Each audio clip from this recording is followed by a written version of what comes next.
전청조가 사기친 거 이번 처음 아니라는 거 다들 알고 계시죠? 사기 편취 금액 10억 정도일 때 형량이 어느 정도냐? 무려 원입니다. 일하지 않아도 얻을 수 있는 돈은 없다고 보셔야 됩니다.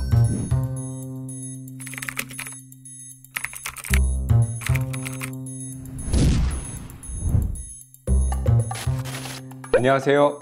사기꾼 잡는 변호사 이세환 변호사입니다. 여러분, 지난 5년간 사기 피해액이 얼마인지 아시나요? 무려 126조 원입니다. 126억도 아니고요. 126조 원입니다. 올해 10월까지만 해도 사기 사건이 29만 건에 달한다고 발표가 됐는데요. 대한민국을 사기 공화국이라고 불리는 경우가 많죠. 다른 범죄보다 유독 많이 발생하고 반복되는 범죄, 왜 이렇게 자꾸 일어나는 걸까요? 오늘 그 부분 간단하게 살펴보겠습니다. 다들 최근 굉장히 유명한 이 사건이 발생했죠. 전청조가 사기친 거 이번 처음 아니라는 거 다들 알고 계시죠? 언론에도 많이들 보도가 됐었는데요. 2008년에 데이트앱, 2019년에 투자금 사기, 혼인 빙자 사기, 재벌 3세 사칭 사기, 미국 투자 사기, 1인 2억 사기, 너무 많이 지금 언론에 나오고 있습니다. 전과 10범 이상이다 이런 말도 나오고 있어요. 전청조가 왜 그렇게 해서 반복적으로 사기를 칠 수 있었을까요? 아니, 사기를 친 사람은 감옥에 있어야 되는 거 아니야? 어떻게 또 사기를 쳤지? 깜빡이로 사기를 쳤나? 이렇게 생각을 할 수 있는데, 놀랍게도 출소를 한 이후에 또 사기를 치고요. 들어갔다 나온 이후에 또 사기를 칩니다. 왜 그렇게 될까요? 왜 그렇게 될 수 있었을까요? 자, 일단 이 부분을 살펴보기 위해서는 대법원에서 발행하고 있는 양형기준표를 살펴볼 필요가 있을 것 같아요. 과연 양형기준표가 뭐냐? 언론에서는 판사들이 솜방망이 처벌이다 이렇게 비판하는 것보다 많지만, 사실 판사님들도 마음대로 판결을 할 수는 없어요. 왜냐하면 서울지방법원에서 판결을 받는 것과 부산지방법원에서 판결을 받았을 때 형량이 다르면 안 되겠죠. 또는 판사 성향에 따라서 어떤 사람은 이런 종류의 범죄를 나쁘게 생각하고, 어떤 판사는 이런 범죄는 그럴 수도 있지 라고 생각하는 판사가 있으면 안 되잖아요. 그래서 전국에서 동일하게 적용하는 양형기준표라는 것을 만들어 놓고 있어요.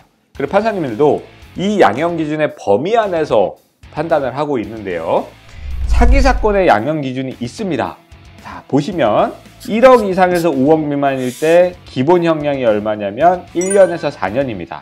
1년에서 4년, 범위가 왜 이렇게 넓어? 라고 판단할 수 있지만, 경제사범은요, 금액에 따라서 산정되는 것이 원칙이에요. 그래서 1억이면 기본 1년이라고 생각하면 되고, 5억 가까이 됐을 때는 4년 가까이라고 생각하시면 되는데, 통상적으로 양형기준표의 최상한으로 가는 경우는 거의 없습니다.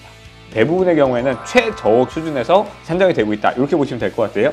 그럼 5억 이상 사기를 치면 보통 어느 정도 양형기준이 되느냐? 3년이 기준이고, 3년에서 금액이 늘어날수록 약간 증가한다, 이렇게 보시면 돼요. 그래서 보통은 사기 편취 금액 10억 정도일 때 형량이 어느 정도냐라고 예상을 하면 3년에서 3년 6개월 정도가 기본적인 양형기준이라고 보시면 될 것 같아요.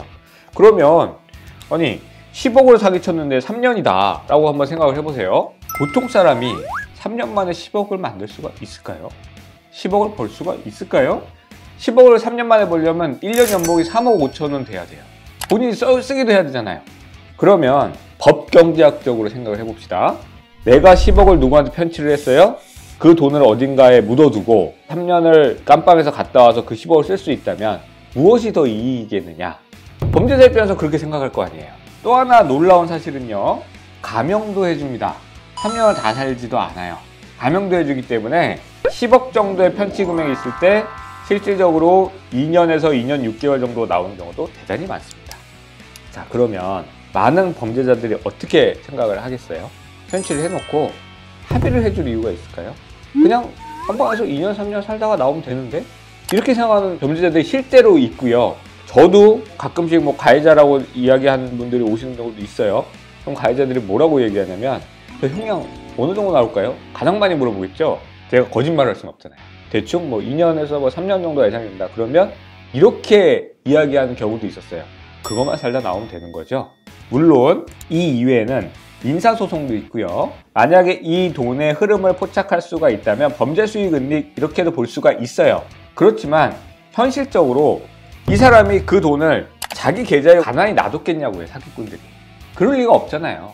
누군가의 계좌에 넣어놨거나 아니면 그것을 알지 못하는 곳에 숨겨놨을 가능성이 굉장히 높고, 그걸 수사기관이 적극적으로 찾을 수가 있느냐, 현실적으로 그럴 가능성이 좀 낮은 편이에요. 양형기준표에서 이 부분에 논란이 될 수 있는 부분이 있어요. 아직까지 법원에서 피해자에게 책임을 전가하는 듯한 표현이 있는 게 사기죄에 있습니다. 이 부분이 뭐냐면, 피해자에게도 피해 확대에 상당한 책임이 있는 경우를 감경 요소, 그러니까 가해자에 대한 처벌을 약화시키는 요소로 삼고 있어요. 이게 뭐냐면, 피해자가 향후에 부당한 이득을 노리거나 단기간에 고수익을 얻으려는 허황된 욕심으로 기망행위에 속아서 넘어간 경우, 그러니까 네가 속은 이유가 너의 허황된 욕심 때문이다, 이런 경우에는 형량을 감경한다라고 하고 있는데, 이게 아직까지 판결문에도 쓰이고 있습니다. 물론 허황된 욕심 때문에 이런 투자를 하는 것 자체는 잘못된 행동이고 조심해야 될 행동인 건 맞지만, 가해자의 가해 행위를 감경하는 요소로 삼는 것이 과연 옳으냐, 이 부분에 대해서는 고민이 필요한 시점이 아닌가라는 생각이 들고요. 우리 법이 사기죄에 있어서 지나치게 관대한 것은 아니냐, 그래서 많은 사기범들을 오히려 양산하거나 방조하고 있는 것이 사회적 분위기가 형성하고 있는 것은 아니냐, 이런 부분에 대해서 고민이 필요한 시점인 것 같습니다. 이번에 언론에서 이슈가 되고 있는 전청조 사건도 왜 그렇게 반복된 사기를 칠 수 있었겠느냐. 1년 있다 나오고 2년 있다 나오고, 그럼 나와서 또 사기치고, 그럼 나와서 그 돈으로 자기는 또 생활을 하고, 전청조가 강남에 있는 시그니의 호텔에서 한 달에 렌트비로 쓴 돈이 3,500 정도 된다는 보도기사도 있어요. 그 돈이 어디서 나왔겠어요? 보통은 피해자로부터 사기를 친 돈으로 호화스러운 생활을 한다는 것이 일반적인 상식이겠죠. 또 이번에 국민들을 굉장히 분노를 샀던 것이, 사기죄로 징역 살다가 2022년에 광복절 특사로 사면됐다, 이런 언론 보도도 있었거든요. 그러니까 이런 부분들이 과연 이 사기죄의 양형 기준이 맞는 것이냐, 우리나라는 경제사범에 대해서 너무 관대한 것이 아닌가라는 비판이 많이 있는 것이 사실입니다. 그래서 학계에서 많이 이야기하려고 하는 부분 중에 하나가 신상정보 공개해야 되는 것이 아니냐, 이런 이야기도 나오고 있고요. 너무 안타깝지만 일단은 피해를 안 당해야겠죠. 그게 가장 중요합니다. 피해를 안 당하는 방법, 과도한 무슨 수익률을 보장한다거나, 일하지 않아도 얻을 수 있는 돈은 현실적으로 없다고 보셔야 됩니다. 반드시 조심하셔야 되고요. 그리고 요즘에는 다행히도 카톡 메시지, 문자 메시지, 이런 것들이 워낙 많은데, 내가 어디에 투자를 하고 있고 이런 것들을 문서나 메시지로 남기셔야 됩니다. 그걸 지우면 안 되고요. 투자라는 말 자체를 조심하셔야 되는 거예요. 투자는 원칙은 원금을 상실할 수 있다. 잘 되면 이익이 남을 수도 있지만, 안 됐을 때는 원금도 손실될 수 있다는 것을 알면서 하는 게 투자예요. 투자의 개념이 그런 거예요. 단순 대여와 투자는 다른 거죠. 그런 부분들에 대해서는 기본적인 이해가 좀 필요하실 것 같습니다. 자, 오늘은 왜 이렇게 사기 범죄가 반복되는지 좀 알아보았는데요. 어떤 말에 의해서만 하는 것이 아니라, 그럼 어떻게, 언제까지 갚고 수익률은 어떻게 되고 내가 손해보는 것은 없느냐, 이런 부분을 분명하게 확인해 보셔야 될 필요는 있을 것 같습니다. 그리고 가장 중요한 것, 우리가 사기범행에 대해서 너무 관대한 것은 아닌가라는 부분에 대해서 우리 모두가 한 번쯤은 다 고민해 볼 필요가 있지 않을까라는 생각이 듭니다. 다음 시간에 더 즐겁고 재미난 이야기로 찾아뵙겠습니다. 다음 시간에 다시 만나요. 안녕.